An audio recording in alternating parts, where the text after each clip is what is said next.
Ladies and gentlemen, my name is TotalBiscuit. The question that I keep getting asked in Twitch chats and via email and all sorts of other things is this: Battleborn or Overwatch? It's a very irritating question, and the reason for that is that they're not in any way the same kind of game. So asking which to go with is like asking, well, should I get a car or a bike? Well, I don't know. Which do you prefer to ride?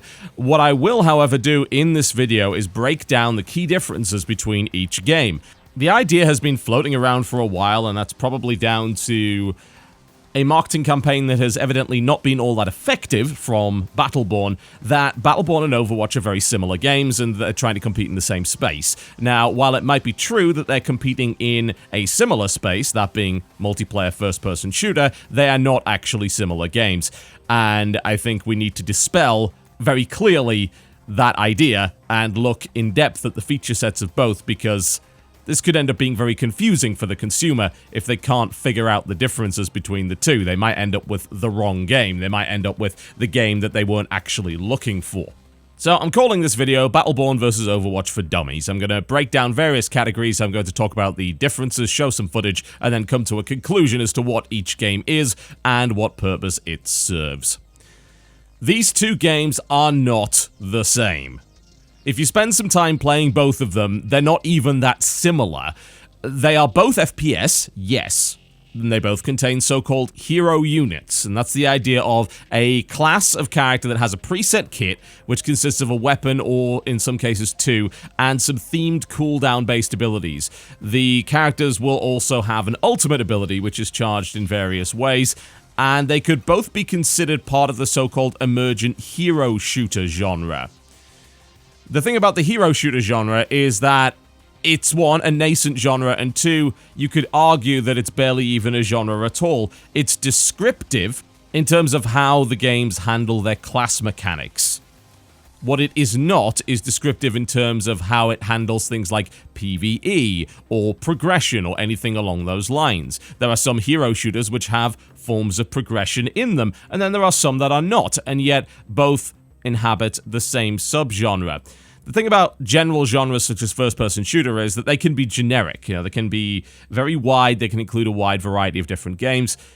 But if you go too far when it comes to including games in that genre that maybe don't belong there, you end up with the RPG problem, where so many games are considered RPGs because they contain experience, a leveling system, gear, or something along those lines, and yet the gameplay styles are so fundamentally different that the RPG moniker becomes a useless term when it comes to deciding which game you want to buy. I think hero shooter is already going in that particular direction, but thankfully it hasn't reached there yet. So just consider hero shooter to be a description of how class systems work in the game, and also the fact that it is a shooter of some sort. Don't go beyond that when it comes to using it as a descriptive term. Do not be fooled either by the marketing of the games or the so-called experts on the forums that haven't even played them. These games are not alike, and I'm going to talk about the fundamental differences here between Battleborn and Overwatch. We're going to start here with the feature set. This is a basic objective breakdown of both games. Overwatch is a $40 multiplayer-only game that at present, outside of bot practice matches, can only be played in PvP multiplayer. Outside of its regular game modes, it offers a weekly Tavern Brawl-style rule set, as well as custom games which allow you to change some of the parameters and rules of the match. The game does not feature a single-player or co-op campaign, and its story is told through lore, comics, and video releases outside of the game itself. Compared to that, Battleborn is a $60 release that requires an internet connection to play. It offers a campaign which can be played either solo or with a group of up to 5 people, and a mandatory single-player prologue mission before you can play anything else. Rewards such as loot and levels that you acquire in the co-op and single-player modes can be applied to your multiplayer characters, so your progress carries over to the PvP multiplayer, which supports both public and private matches as well. The campaign is strictly PvE, it does not contain any PvP elements, although it isn't against bots, but hordes of AI enemies. The multiplayer modes in the game consist of a hybrid between PvP against other hero classes and PvE versus the various minions, creatures, and bosses on the map. Now, let's talk about one of the biggest fundamental differences between these two games, the selection of game modes available. Overwatch contains 3 main game modes. These modes are Payload, Capture Point, and King of the Hill, which all play out in the traditional way that you would expect from those very familiar game modes that have been featured in numerous other titles over the past 10 years. When queuing up for a match, you will be randomly assigned a mode and map on rotation. At present, the beta contains 6 Payload maps, 3 Capture Point maps, and 3 King of the Hill maps. Outside of this, the game features the aforementioned Tavern Brawl on a weekly basis with a random rules set. Prior to each game beginning, the game enters a skirmish mode, which is a simple team deathmatch as the game tries to match you with other players. In terms of game modes, Overwatch is very traditional and features modes that you would find in class-based FPS such as Team Fortress. Battleborn contains single-player and co-op campaigns featuring various story-driven objectives and bosses, as well as 3 main PvP game modes called Capture, Incursion, and Meltdown.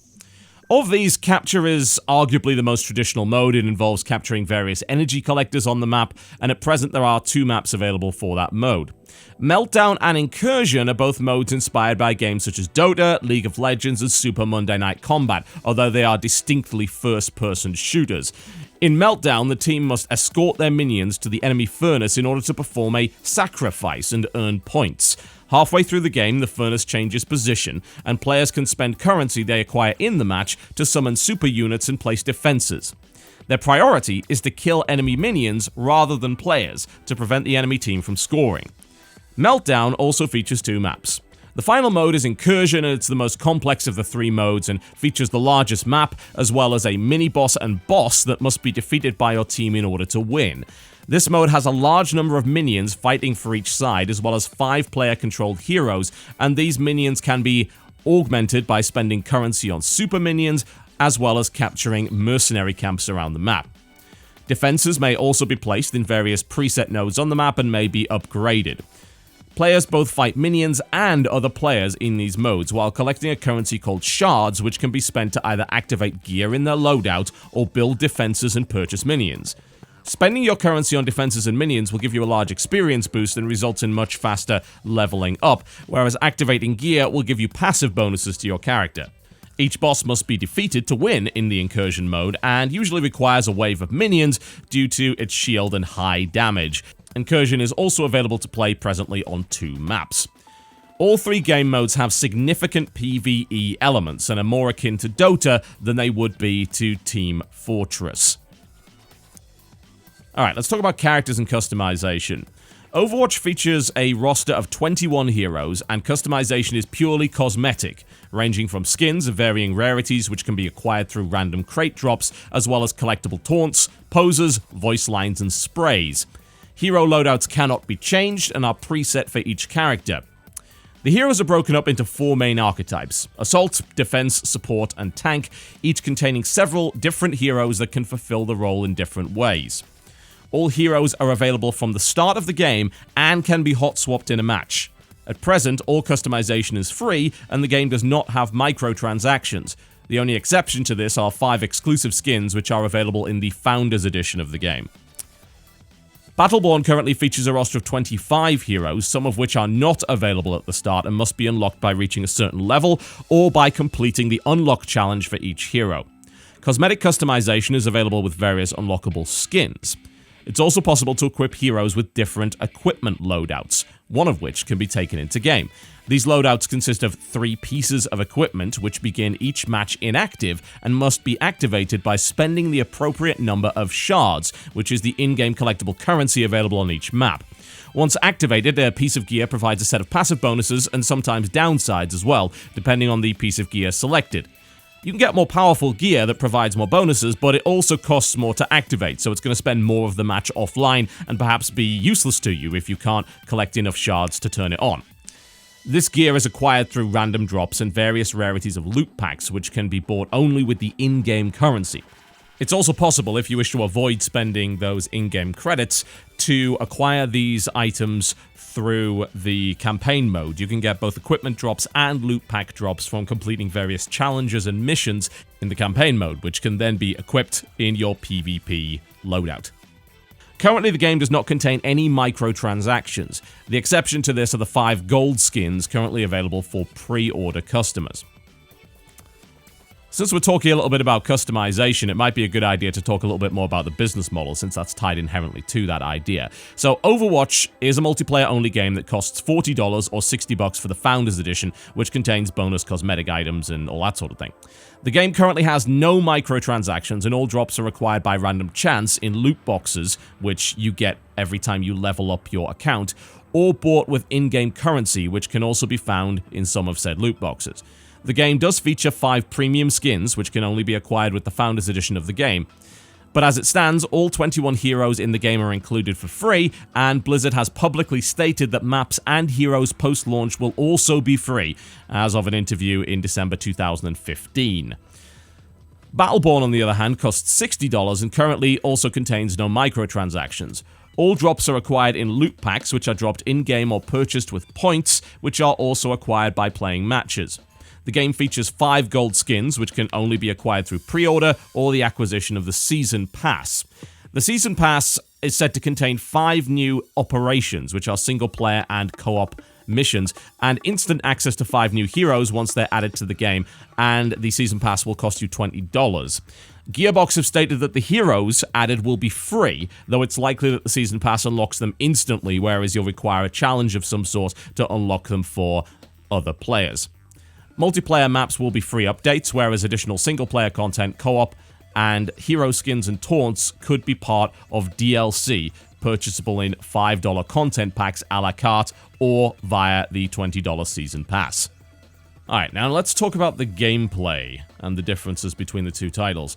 So Overwatch features 21 classes which a player can swap out after death if they so desire. These classes come with a preset loadout which includes several cooldown-based abilities, in most cases 1, but sometimes 2 weapons, and an ultimate which is charged by performing useful actions in-game, as well as taking damage. Some classes have a weapon which is equipped with an alt-fire mode of some description, although many do not. Gunplay is purely that of a first-person shooter, with headshot damage, whereas abilities take various forms, all of which are on a cooldown.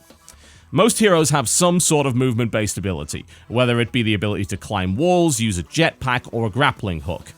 Ultimate charge persists through death, however it will reset upon switching classes. The gunplay is relatively fast-paced, although the speed is dependent on the class that you choose, and the gunplay is also relatively accurate, though that depends on the weapon used. It certainly feels more like a competitive first-person shooter and not a Dota-style game in first-person. The relative time to kill on the various weapons is actually quite low, so your character can't take too many hits, but there is a wide variance in the overall HP of the different character classes, ranging from the mid-hundreds all the way up to 600 for Roadhog, so the durability of each character is extremely varied. The game also contains a small number of melee abilities as well as quick melee, which does reliable damage for each character. Only one class is truly focused on melee, while other classes have some limited melee abilities and ultimates. The vast majority of weapons do not have the ability to aim down sights, and this ability is reserved for the sniper. Gameplay is purely PvP in Overwatch, with a focus on capturing objectives while killing the other team. There is no form of in-game progression besides building ultimate meter and the purely cosmetic on-fire state, which shows when a player is doing well. Awards are given out at the end of each match, which contribute to experience gained, and each level will unlock cosmetic items. Progression in the game is otherwise purely cosmetic in every respect, and there are no non-cosmetic unlocks at this time at all. Battleborn features 25 classes, however once you choose a class you have to stick with it for the entire match. Classes have a primary weapon and all have an alt-fire mode of some description, which either changes the way the weapon operates or activates an offhand secondary. Each class also has several activatable cooldown-based abilities, and all characters can sprint, while some also have additional movement-based abilities as well. Each class also has an ultimate attack, however this is not available until your character hits level 5 in-game. The in-game leveling system starts your character at level 1 and maxes out at level 10. And these levels do not persist in between matches. Each level unlocks a talent on a so-called helix, which includes mutually exclusive choices which buff and change the attributes of your character and its abilities. Each of these helix talent trees is unique to the character. Leveling is done through performing in-game actions, though the most efficient way to level is usually by spending shards collected in-game from fallen enemies or from the various crystals which spawn around the map on defensive turrets, upgrades, and minions. You can also spend the shards to activate gear in your loadout, which you chose to bring into battle prior to entering the queue, and that's going to further enhance your character in terms of passive bonuses and abilities. While sounding much more like a Dota-style game due to its in-game leveling, currency system, and PvE aspects, gunplay in Battleborn is first-person and fairly similar to Borderlands. Headshots do extra damage, though enemies can take quite a few hits to bring down, and as a result, the time to kill versus player-controlled heroes is relatively high compared to your average multiplayer first-person shooter. It is much closer to a game like Dota or League of Legends in that respect.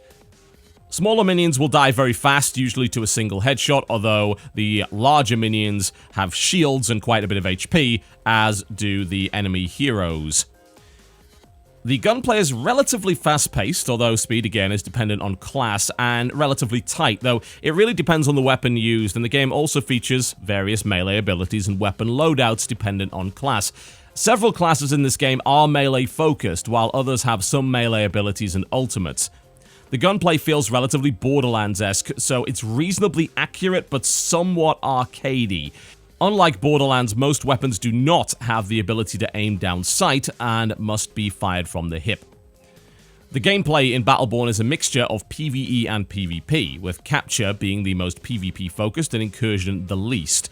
Dealing with minions and defensive emplacements are factors in all game modes, and killing enemy heroes will put them off the field for a while, though it's often best to pursue PvE objectives rather than waste too much time killing enemy players, since you'll usually be rewarded more for taking PvE actions and eliminating enemy minions. The game is perhaps best compared to a mashup between a first-person shooter, Dota, and the Alterac Valley game mode from World of Warcraft's PvP. The acquisition of the in-game currency, the shards, is also a factor in a time sink. Players should gather shards where possible to upgrade defensive emplacements and activate their loadout gear, though they should be careful not to spend too long wandering the map in search of them rather than focusing on the actual objectives. It is possible to play something of a base building or backline role, focusing on gathering shards behind the front lines and upgrading turrets, alongside spawning super minions rather than actually fighting on the front lines, but it's usually best to alternate between the two. One way or the other, I think the difference between the way Battleborn is played and the gameplay style of Overwatch is huge and clear to see, and I'm actually kind of surprised that people haven't been made more aware of it. While both are clearly class-based FPS, that's where the similarities end. The gameplay modes are so radically different, and as such the playstyles are so radically different, that it should be fairly obvious that the games are clearly mechanically distinct. Now, let's talk a little bit about the aesthetic, because both Overwatch and Battleborn do feature vibrant, colorful aesthetics, but Overwatch can probably be best described as the love child of Pixar and Team Fortress 2, whereas Battleborn uses an aesthetic that's similar to Borderlands. It's got a lot of weird, exaggerated characters and weapons, and while both are colorful games, Battleborn is more visually busy, which could arguably be due to an overuse of particle effects combined with the number of entities on the screen thanks to the large wave of minions and deployable turrets. Overwatch focuses solely on 6 players per side, their deployables, and a payload of some sort. That's pretty much it, and as a result, that leaves the play area a lot less crowded. Now, in terms of theme, both games employ a more fun, light-hearted theme, something less serious than most, although Overwatch is very much an inviting and family-friendly game in terms of its humor and character design, whereas I think it's safe to say that Battleborn takes a somewhat edgier, more adult or maybe teenage-focused road. Characters in Battleborn focus on banter and insults, whereas characters in Overwatch are heard bragging and encouraging their teammates. Both games have a level of class-specific communication between the characters which augments the theme and character development, although Battleborn has far more class-specific dialogue, most of which is heard in the co-op campaign, interactions between either the player classes or the various NPCs that flesh out the story.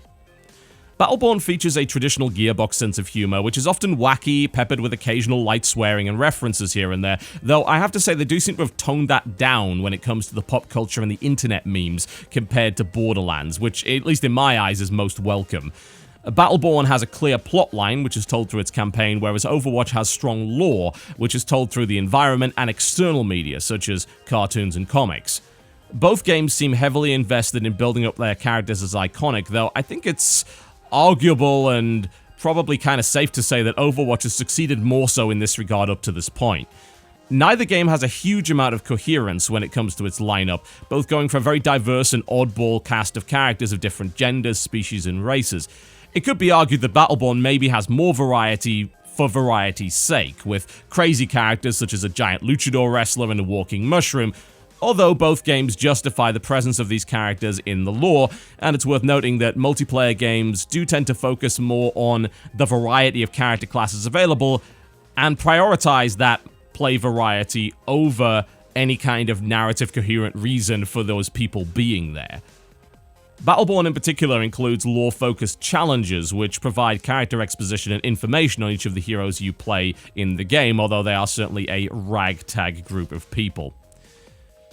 Now, let's talk about the big one, value for money, the business proposition. So this is of course going to be highly subjective because everybody has different ideas about what something is worth, but if we boil it down to the bare essentials, Overwatch is a multiplayer-only PvP first-person shooter with purely cosmetic progression for $40, whereas Battleborn has a single-player and co-op campaign and PvE/PvP hybrid modes with unlockable loot and characters for the higher price of $60. It could be argued as a result that Battleborn has more content, but it depends on what you're focused on doing. Overwatch has a larger variety of maps, but arguably more pedestrian game modes. It has no in-game or out-of-game progression and no in-game narrative outside of the purely cosmetic. Battleborn has a smaller variety of maps, but more innovative game modes which are more complex, as well as in-game progression which provides various viable character builds and gameplay styles. That said, it is limited to 6 maps, 2 per mode at present in competitive multiplayer. It is also noteworthy that while Battleborn is offering free post-launch content, there is a season pass, which will include significant single-player and co-op content, although any content related to PvP outside of the cosmetic would appear to be free. As with all multiplayer games, you're looking at potentially infinite replayability. The idea of the value proposition bearing that in mind becomes a tricky one. Battleborn seems like it wants to tick a lot of boxes. It's focused on providing a full feature set that you'd expect from a $60 title with single-player, co-op, lots of progression, and a set of multiplayer PvP modes, which is where the meat of the game lies, in my opinion. Overwatch is focused on being a cheaper experience that is purely PvP multiplayer at the expense of everything else.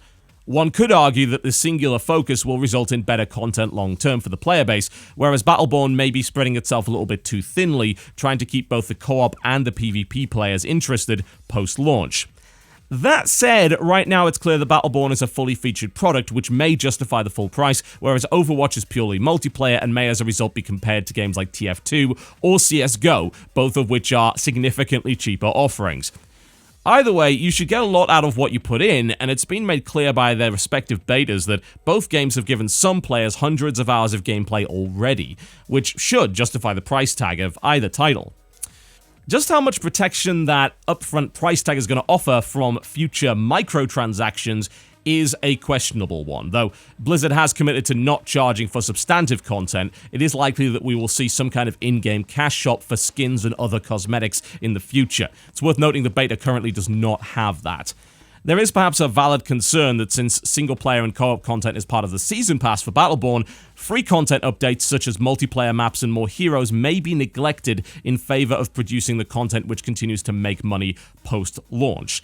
At present, there's no way to buy loot packs in-game for real money, and they have stated they have no plans to add microtransactions into the game, though of course that doesn't mean that that won't change in future.